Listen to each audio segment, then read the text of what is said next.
Jubilee hills ఎన్నికల ప్రచారంపై మాజీ CM KCR focus పెట్టారు. ఎర్రవెల్లి ఫామ్ హౌస్ లో కేటీఆర్, హరీష్ రావుతో కేసీఆర్ సమావేశమయ్యారు. ఎన్నికల ప్రచారంలో రోడ్ షోలు, ప్రచార వ్యూహంపై చర్చిస్తున్నట్టు తెలుస్తోంది. అటు తాజా రాజకీయ పరిస్థితులపై కూడా కేసీఆర్ ఆరా తీస్తున్నట్టు తెలుస్తోంది. ఇటు జూబ్లీ హిల్స్ ఎన్నికల ప్రచారంలో బీఆర్ఎస్ రిలీజ్ చేసిన స్టార్ క్యాంపైనర్ల జాబితాలో కేసీఆర్ ఉన్నారు. ఎన్నికల ప్రచారంలో పాల్గొనాలని కేసీఆర్ ను కేటీఆర్, హరీష్ రావు కోరారు. అయితే ప్రచారంలో భాగంగా చివరి బహిరంగ సభలో కేసీఆర్ పాల్గొంటారని తెలుస్తోంది.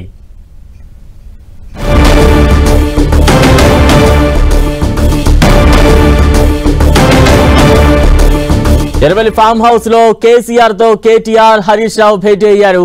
తాజా అప్డేట్స్ అందించేందుకు మా ప్రతినిధి కరుణాకర్ సిద్ధంగా ఉన్నారు. కరుణాకర్.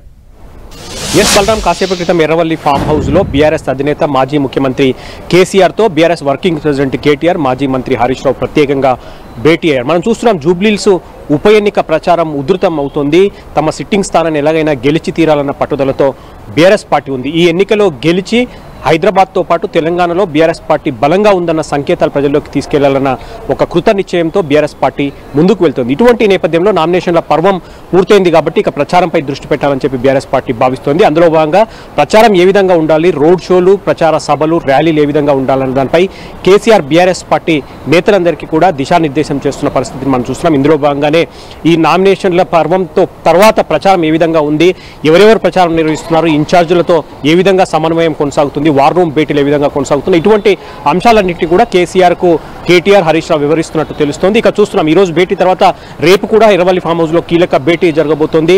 జూబ్లీహిల్స్ డివిజన్ల వారీగా ఇన్ఛార్జీలు ఎవరైతున్నారో, పార్టీ బాధ్యతలు, ఉప ఎన్నికల బాధ్యతలు ఎవరైతే చూస్తున్నారో వాళ్ళందరితో కూడా రేపు ఫామ్ హౌస్ లో కేసీఆర్ భేటీ కాబోతున్నారు. కాబట్టి ఈ భేటీలో ఎటువంటి అంశాలను చర్చించాలన్న దానిపై ఈ కేసీఆర్ దృష్టి సారించారు. ఇక కేసీఆర్ కూడా ప్రచారానికి రాబోతున్న పరిస్థితిని మనం చూస్తున్నాం. 40 మంది స్టార్ క్యాంపెయినర్లలో మొదటి పేరే కేసీఆర్ ఉంది. కేసీఆర్ ఎప్పుడు ప్రచారానికి వస్తారన్న దానిపై కూడా రేపు జరగబోయే భేటీలో క్లారిటీ వచ్చే అవకాశం కనిపిస్తుంది. మనకున్న సమాచారం మేరకు కేసీఆర్ ఎన్నికల ప్రచారం తుది సభకు, చివరి సభకు ఆయన హాజరయ్యే అవకాశం కనిపిస్తుంది. వచ్చే నెల 9న జూబ్లీహిల్స్ నియోజకవర్గంలోని యూసుఫ్గూడలో ఒక భారీ బహిరంగ సభ ఏర్పాటు చేసేందుకు బీఆర్ఎస్ పార్టీ సన్నాహాలు చేస్తుంది. ఆ భారీ బహిరంగ సభలో కాసేపు ర్యాలీలో, ఎన్నికల ర్యాలీలో పాల్గొని ఆ సభలో ప్రసంగించే అవకాశం కేసీఆర్ కనిపిస్తుంది. బలరాం, అంటే గెలిపే లక్ష్యంగా బీఆర్ఎస్ కావచ్చు, ఇతర రాజకీయ పార్టీలు అందరూ కూడా ప్రతి వ్యూహాలతో సిద్ధమవుతూ ఉన్న నేపథ్యంలో బీఆర్ఎస్ ఎటువంటి కార్యాచరణ సిద్ధం చేయబోతోంది?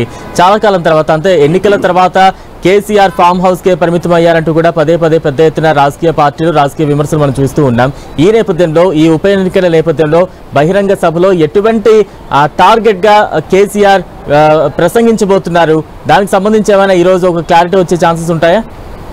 ఖచ్చితంగా కేసీఆర్ చాలా రోజుల తర్వాత మళ్ళీ ఒక బహిరంగ సభలో పాల్గొంటుండడం కొంత బీఆర్ఎస్ పార్టీతో పాటు రాజకీయ వర్గంలో కూడా కొంత ఆసక్తి నెలకొంది. దాదాపు 6 నెలల తర్వాత కేసీఆర్ ఫామ్ హౌస్ విడిచి ఒక సమావేశంలో పాల్గొనబోతున్నారు. మనం చూసాం ఏప్రిల్ 27న జరిగిన బీఆర్ఎస్ పార్టీ సిల్వర్ జూబ్లీ సమావేశంలో వరంగల్లో కేసీఆర్ బహిరంగ సభలో పాల్గొన్నారు. ఆ తర్వాత ఇంకా బహిరంగ సభల్లో కానీ సమావేశాల్లో కానీ కేసీఆర్ ఎక్కడ పాల్గొనలేదు. ఇప్పుడు జూబ్లీహిల్స్ ఉప ఎన్నికల నేపథ్యంలో కేసీఆర్ మరోసారి ఎన్నికల ప్రచారానికి రానుండడం, అది కూడా బహిరంగ సభలో పాల్గొంటుండడం కొంత రాజకీయ వర్గాల్లో ఆసక్తి నెలకొంది.